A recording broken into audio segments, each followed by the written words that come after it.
Hey everybody, Nick here, and today I got a review a lot of you folks have been asking for, and I'm finally ready to film. That is of this little guy right here. This is the Spyderco Para3 Lightweight. First off, I want to thank my buddy Eugene Kwan. He's another knife reviewer. You should check him out. He actually sold me his. Thank you very much, Eugene. Next thing, size comparison. This is a reasonably sized little knife here. Here it is against your Spyderco Delica. Oh boy, is that a comparison right here. And so you can see that in terms of sharpened blade length, they are basically identical. In terms of overall handle size, actually, I'll go ahead and do that right now as well. They are damn near identical. The only real dimension where they differ is in terms of thickness, where the Para3 is a little bit thicker, particularly in the blade stock. But aside from that, they are very, very close in size. Here it is against your Ontario Rat number 2, your Spyderco Para2, that is, PM2, I suppose. Guys, it's been a long day. So you can see this is markedly smaller than that. And then actually a couple of other quick size comparisons against some of Spyderco's other lineup here that I'll talk about. This is the Spyderco FRN Chaparral. So you can see here, size-wise, much smaller, even though in terms of usable blade length, they're not so far apart. Here it is against your Spyderco Native 5 Lightweight. This is actually a dyed LC200N version, but you'll see it. And again, in terms of blade length, very similar, but in terms of handle size, actually not so dissimilar either. And then finally, here it is against the Spyderco Shaman, which is one of my favorite new Spyderco releases in the last little while, with a custom micarta handle that has been installed on this guy. So anyways, there's your size comparison. Next thing, I have reviewed the Spyderco Para3 before. I reviewed the non-lightweight G10 version. The thing is, though, this is an entirely different beast. They are both called Para3, but in many ways, they are completely different. So I'm just doing a full re-review of this guy because it is completely separate. I mean, the Para3 original honestly didn't impress me that much. This guy absolutely does. Next thing, this guy was actually an award-winning knife. This was the winner of Blade Show's Most Innovative American Design, for whatever that contest is worth. And also, the clear points of comparison here are the Delica 4, the Lightweight Chaparral, and the Native 5. These guys are very, very much sort of the area that a lot of people are going to be thinking about. And so keep an eye out for a comparison video looking at this relative to some of Spyderco's other EDC options. And then finally, one thing to keep in mind is that this review took me a good while. I apologize for that at some level, but I really wanted to make sure that I wasn't missing something. Extraordinary reviews require extraordinary evidence, and for me, evidence looks like carry and use to form a very strong opinion that I'm not going to regret later. I wanted to make sure to really take the time. So that's why this took so long. Apologies for that. So let's go on ahead and jump into the good, the great, the bad, and the ugly of the Spyderco Para3 Lightweight. So, first off on the good side, something amorphous, but this actually is a knife that had a disassembly and explanation video from Eric Glesser himself. This kind of blew everybody away. He did this whole video showing how to take it apart, and not only doing that, but also discussing why the design changes design points were made. It was actually a really informative video, and I really loved it. I'd love to see this be a thing for new models. Just, you know, Spyderco drops a new model, get a nice video from Eric or somebody else at the company. I think that was just a wonderful thing, and I really loved seeing it. So, I hope they do that again in the future. Next thing, this guy has a great clip. You all know that I do love the Spyderco wire clip. I think it is very, very nice. This guy is just no exception. It's got a nice deep carry clip, and actually the nice thing is that it unlike a lot of the deep carry, the wire clips, that is, they can often have hot spots right here, but this has been really well placed such that there really isn't much of a hot spot off the clip at all. And it's also properly placed relative to the lanyard hole. With the lanyard hole low, clip high, that way you still get a clip in a proper position. So that's a nice improvement over the Para3. So that's good. Next thing, the construction on this guy is actually very interesting. What you can see here is that the knife is predominantly made of plastic. There is a metal liner in here. That is just enough to, you know, hold the, basically for the washer to interact with, the single washer. And then there is a lock bar, basically, which is a part of the compression lock, which is connected to this little screw right here, as well as wrapping around some plastic in there. And it has a nice plastic structural support. Look, the construction on this guy is actually really neat. It feels very solid. I mean, yeah, you can do a little tiny bit of bend in it, but it's really not a concern there. The disassembly is easy.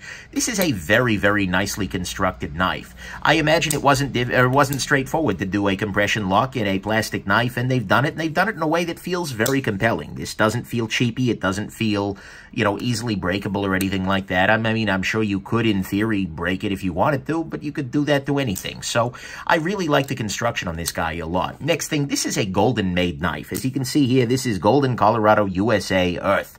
That means it is made here in the U.S. Now, of course, I love seeing, you know, knives being made in the U.S. I cheer for my home country, as I imagine most of you do it for yours. But, you know, and quality is about effort, not geography. But Golden's been doing very good work, and I love seeing more FRN knives out of them. Because, honestly, Golden is doing better work at better prices than the Japan factory. And, honestly, I'm getting the impression that the Golden factory workers just give a little bit more of a damn lately. And it has the advantage of allowing a higher variety of steels. The Japan factory has always had problems with steel variety, and the Taichung factory that makes the Chaparral Lightweight, for instance, has never really done a whole lot of sprint runs. The Golden knives have always been where you get these sprint run knives, where they will swap in a different steel, maybe a different scale color, etc., and just go for it. And I really, really am excited about that, because that brings us to the next thing, that this is going to be an amazing platform for sprint runs. One of the things that Spyderco does that's kind of unique in the industry is it does a bunch of different steel runs. I mean, some people change the steel up every so often, but they have a series of knives, like, for instance, the Para2, the Para3, that have been over and over and over again in the Manix and Native and all, just in steel after steel after steel. So if you want to try a new steel, you can do it in a platform you already know that you like, right? And so this knife here, as it stands in the initial version, is a fine knife, but I think it's going to be amazing once they start sprinting. Once you can pick out exactly the steel and color that you're after, this is going to be great. I don't know for sure that they are going to do sprint runs of this, but it would be really silly of them not to do. And so I really hope that we get all kinds of things out of this guy, like S90V, Vanax, Super Clear. I mean, all kinds of crazy stuff. There are so many really good options for steels and Maximet, for that matter, that I think would be really nice in here. The one that I'm most excited about potentially would be an LC200N version, like a Salt Series knife. They did that with the Native 5 here. I re-dyed the scales, but nevertheless, LC200N is an amazing, pretty much rust-proof steel, and I think this design could be suited to another rust-proof knife, and this would be very, very easy to recommend to somebody in a rusty situation once that happens. So, and frankly, it's just an easy knife to recommend to anybody, because you don't have to worry about maintenance. Anyways, I digress. So the sprint side of this is something that's very exciting to me. I'm excited about this knife, but I'm even more excited about the knives that will come after it in the future. Next thing, the price on this guy is solid. It's $91. Now, look, that's a chunk of change, certainly. But the thing is, it's only $13 more than the Spyderco Delica. And you know what? Honestly, it's about the same price as the FRN Chaparral. Honestly, it's pretty damn good. It's not budget, but it's a price that's not unreasonable for most people. I can recommend a $90 knife to a lot of people, and sure, I mean, it might be like, wow, that's a lot of money, but it's not so far out of line. And I really do appreciate that they came in at a price point like this that's well below what you're paying these days for the PM2 or the Para3, etc. I think that's a nice thing. Next thing, the action on this guy, as you're seeing, is amazing. I was initially scared, given the fact that this knife actually only has one washer. It's got the FRN on one side, and then a phosphor bronze washer on the other one. So I was a little afraid it was going to be very stick slippy or anything like that, but in practice, no. The action is very easily reliable for thumb flicking. It flicks beautifully using your index or potentially middle finger if you're good at middle finger flicking. And frankly, as you can see here, as I don't screw it up because I'm under a camera, this guy is actually a drop shot action. This guy just falls shut easily with the compression lock put in there. And so that even allows the possibility of, you know, basically pressing down the compression lock and flying the blade out that way. Look, the action on this knife is very, very, very good. There may be some variants. In fact, the one they had at the booth at the Blade Show was just not in great adjustment here. But especially after that first cleanup, the action is just good to go. And it is a little bit of a nice knife to fidget with. I'm going to get, oh, stop fidgeting with the damn thing. Well, you put it in your hand and try that. But anyway, so the action is great. Next thing, the ergos on this are very, very good. Not only do you get a full finger, a half finger choil here, but it is a finger choil for your full finger with jimping and everything. You also get the thumb ramp here. You also just get, it is overall really well designed. This works very, very, very well in my hands. It's designed so that the clip isn't bothersome. This is among Spyderco's, you know, really high-end ergonomic designs. I mean, it's up there with, for instance, the Spyderco Shaman, with the Native 5. This is, and frankly, I like this guy in the hand better than than I like the native 5. This is just a really, really ergonomic knife. So I appreciate that very much. The blade on this guy is also good to go. It is in a BD1N steel. Probably helps if I show you the right side here.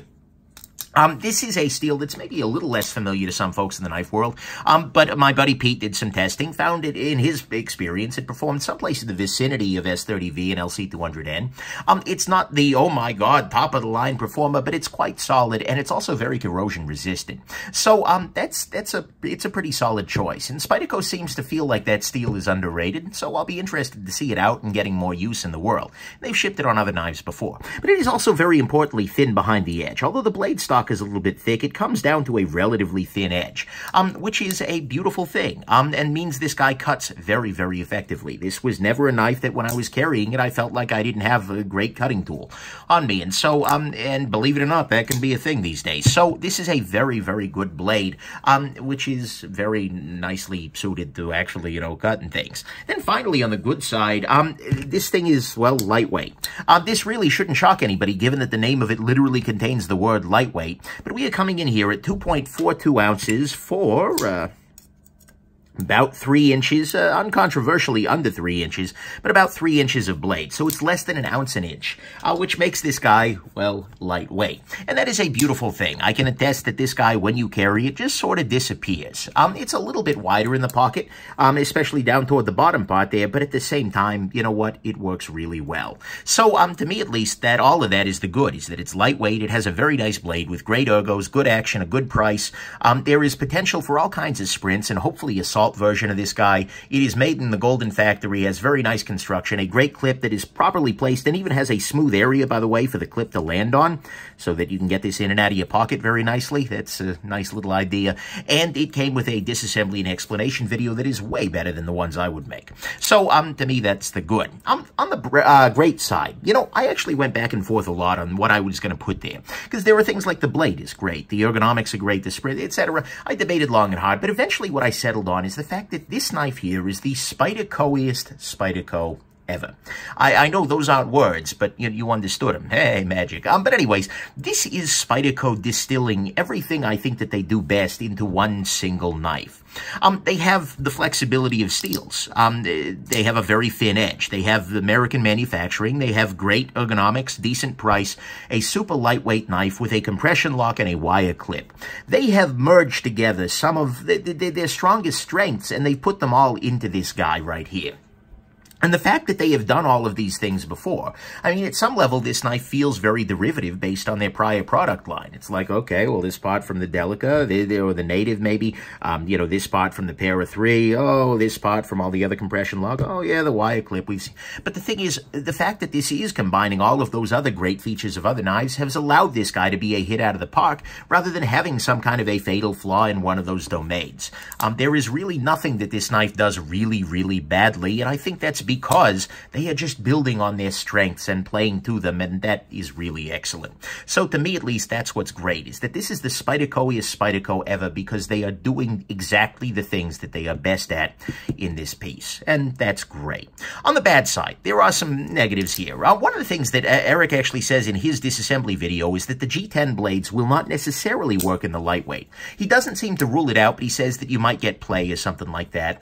They're trying to be, you know, have good tolerances and whatnot that allow that to be a thing, but I don't know actually how accurate this is. I don't have a Para3 G10 with me, and this may just be them kind of covering their butts and saying, you know, look, that's not officially supported, but it might actually be worth a try. So if you've, in the comments, let me know down there if you have actually swapped out a blade from a G10 version into one of these. Let me know how it went, because if that's a possibility, actually, that's really exciting, because that means you can get a sprint of whatever Para3 you like now, put the blade in here, and you've got a Para3 lightweight in Maximet, or whatever you want. That'd be kind of cool, right? Next thing, I'm nitpicking here, but the sharpening on this guy isn't quite perfection. There's an unsharpened area down here toward the bottom there. Not a big deal. The centering on it isn't quite perfect. You can see here that there is a center line, and this guy is slightly off of it there. Not terrible at this kind of a price point, but it's something to keep in mind.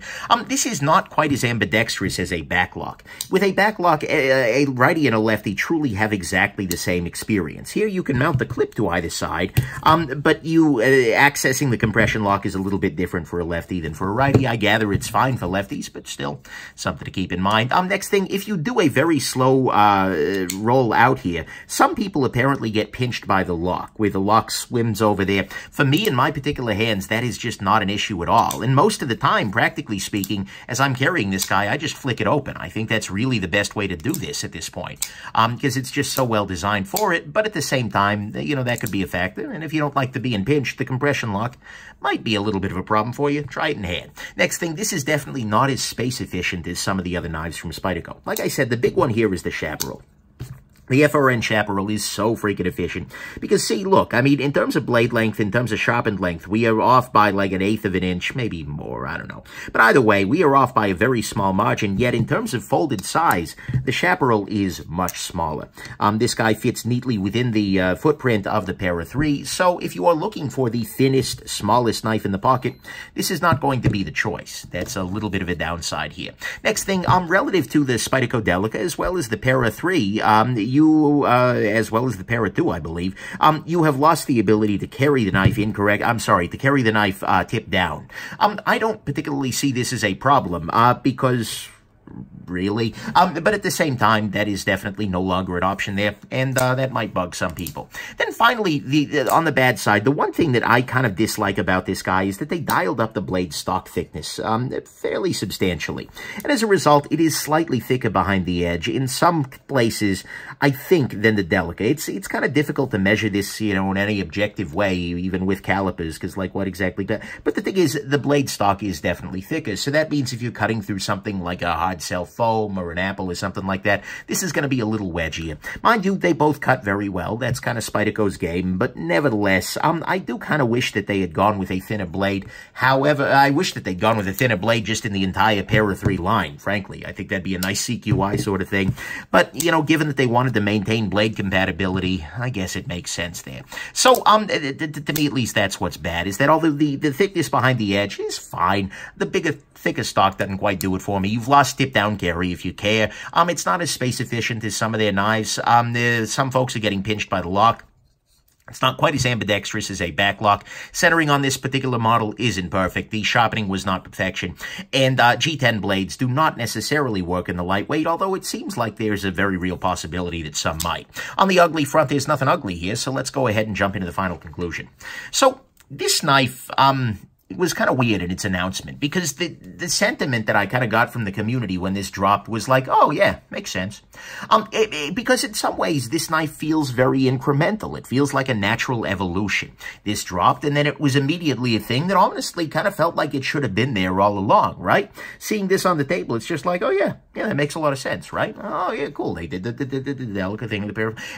But the thing is, so it landed very smoothly without a whole lot of controversy, but it could have gone very, very, very wrong. They could have screwed some element of this up, but they didn't. Instead, it went very, very right. And that's really important, because I think strategically speaking, thinking about Spyderco's lineup, and frankly, thinking about the knife community generally, this knife was really crucial for them, because it does a lot of things. To start with, this is the first FRN knife that I'm aware of that uses a compression lock. There may be other, and I mean lightweight FRN. I think they've had FRN and other compression, but anyways, nevertheless, this is the first lineless compression lock, I think, ever. And that's important, because bringing this kind of a design to the compression lock, which is a very compelling lock, by the way, because it allows you to never have your hand in the slicing path as you're disengaging the lock, relative to something like a good old-fashioned frame lock where you have to have your thumb right here at some certain point there. Not a huge deal, but it's definitely a nice lock. It's one of my favorite locks anyways.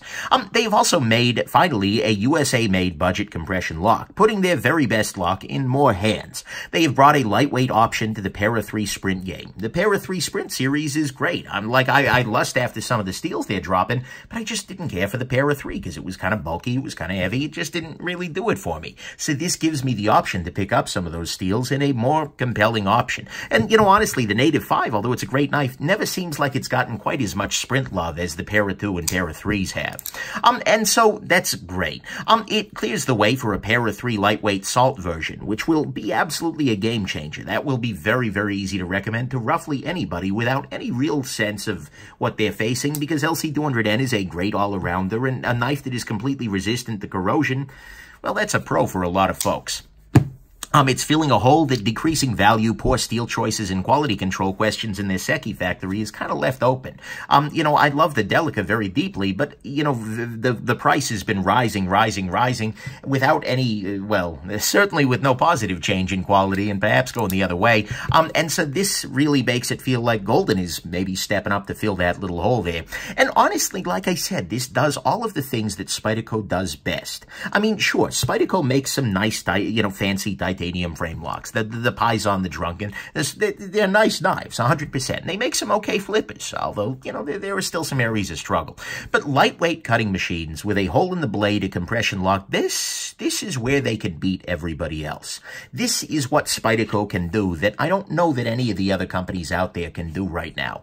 The few times that other companies have tried to drop things that are aimed squarely at this domain, it's just not worked so super well. I mean, you've got like the Benchmade Bug Out is another example of something like this, but that's a very, very different knife. I mean, this is really what Spyderco does best, and I think it's good that they're focusing on those things as well. And honestly, I get the impression that they are super proud of this knife. You know, you should have seen, I was at the Blade Show, and I sat at the awards ceremony thing.